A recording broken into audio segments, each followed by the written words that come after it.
একটু করা যাবে না মানে বলি সরকার যে নিয়োগ করে দিয়েছে 4টে মাস ধরা বিক্রয় করে এই 4টা আস্তে আস্তে বড় হবে আমাদের এই দেশের চাহিদা তাহলে আগে থেকে যদি আমরা ছোট মাছগুলো করে ফেলি তাইলে কি আমরা বড় মাছ খাবো তাহলে সরকার তো এই জন্য আপনাদের ভালোর জন্য তো সরকার একটু সিদ্ধান্ত নিচ্ছে না যাতে বড় মাছ পালন করতে পারে এটা এখন তো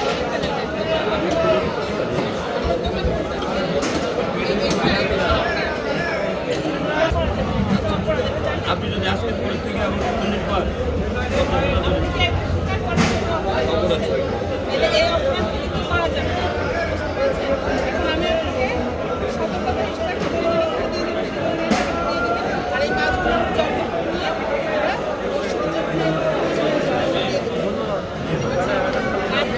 ৳২,০০০ জরিমানা।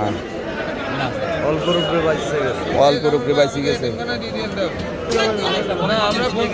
এতিম এতিমখানায় ইলিশ মাছগুলো ফ্রি দেওয়া হয়ে যাবে।